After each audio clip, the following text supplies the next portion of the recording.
And President Trump's tough talk with North Korea today should not come as a surprise. It's an approach that he's taken for months. Remember this? We are settling, and we're going to do something now. One way or the other, we have to do something. We cannot let that situation fester. We cannot let it happen. Little Rocket Man, he is a sick puppy. North Korea is a country ruled as a cult. At the center of this military cult is a deranged belief in the leader's destiny to rule as parent protector over a conquered Korean peninsula and an enslaved Korean people. This man will not get away with what he's doing, believe me. And if he utters one threat in the form of an overt threat, which, by the way, he has been uttering for years, and his family has been uttering for years, or if he does anything with respect to Guam or any place else that's an American territory or an American ally, he will truly regret it, and he will regret it fast. Joining us now with reaction are Florida Republican congressional candidate Lieutenant Colonel Michael Waltz, co-author of Reaper, Brigadier General Tony Tata, and U.S. Army veteran Brett Velikovich. All right, gentlemen, I'm sure you've kept up with it as I have, and it's almost like a game of chess. And clearly, this is something that has been is the way that negotiations have taken place in the past. But General Tata, I'm going to start with you first. We did get 3 hostages back, and there is apparently some destruction of nuclear sites and a promise to destroy more. Have we given up anything in exchange for that?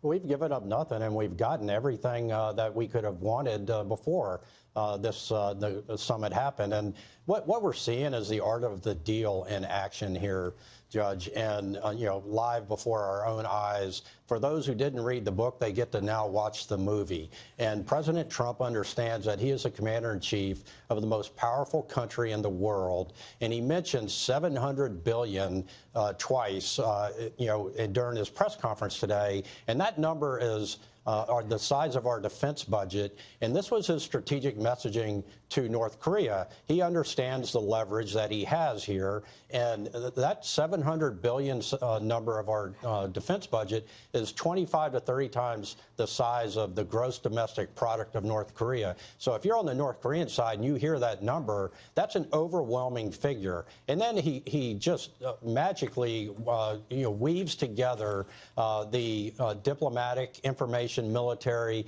and economic elements of national power, and really that's the maximum pressure campaign that he referenced in his speech today. All right, Brett, and I'll go to you. The role of China in all of this, the president seems to have indicated that after a second meeting with President Xi of China, that Kim Jong-un seemed to have changed his tone. He signaled that, I believe it was yesterday.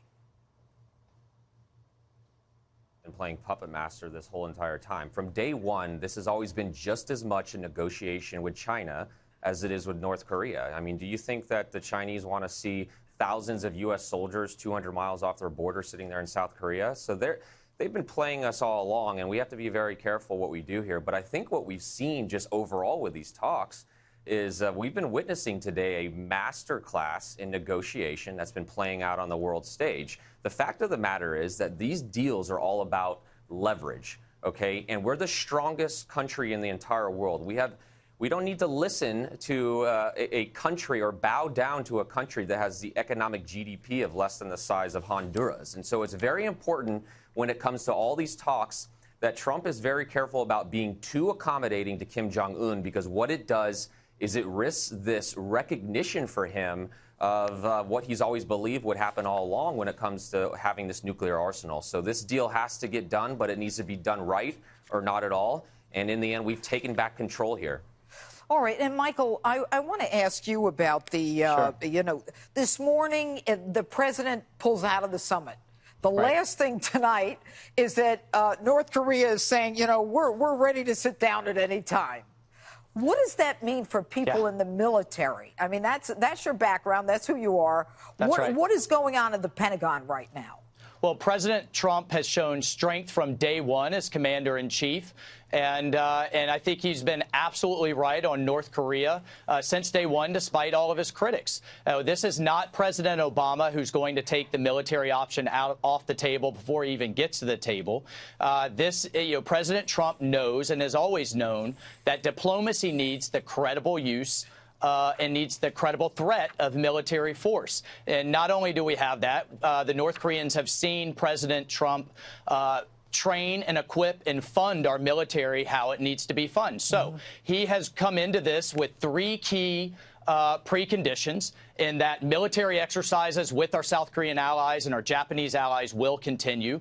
Denuclearization means exactly that it is full, verifiable denuclearization. And that key here is that the sanctions will continue. So what do I hope to see next from our commander-in-chief is that another round of sanctions, the 7th Fleet sitting off the coast of North Korea, and that for everyone calling him a warmonger, they're absolutely wrong. This president knows it's that credible use, and our veterans are cheering him on, that is actually going to mean peace through strength. All right. And General Tata, what about the fact that there hasn't been a firing of a missile by North Korea in months?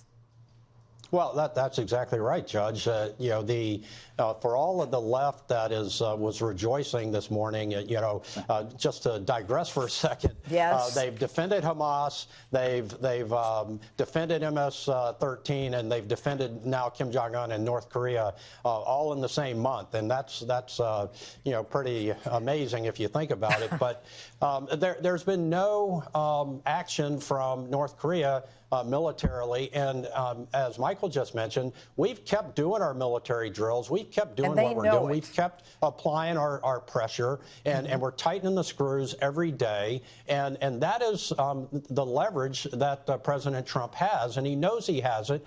And you walk away from the deal if you're not getting the terms that you want. And that's what President Trump is doing here. And it's just very textbook what he is doing. And so he knows he's got the leverage, and he's executing based upon being the leader of the most powerful country in the world, as opposed to apologizing, as President Obama did, and sending pallets of cash to get detainees back and all of that insanity. All right. And, Judge, if I can just jump in and remind everyone, President Reagan walked away from the summit, walked away from Gorbachev when they tried to move the goalposts, and that's exactly how President Trump is acting here. Okay, and Brett, I want to ask you one question. I only have about 15 seconds left. You know, we talked about China and the role of China. As we continue in this tariff back and forth, China is sending us a signal, too, by saying we can manipulate Kim Jong-un, correct? Yeah, absolutely. And I think that's the biggest problem with this, is that you're negotiating with a superpower here. But the fact of the matter is that our military is ready. We hold the cards right now. We left this deal on our terms. And right now we're in the best position we can be for these negotiations. So in the end, this is a deal that's meant to be for the entire world. It's not just America, and we can't fail at it, and the president won't. Okay. All right. Thank you to all of you.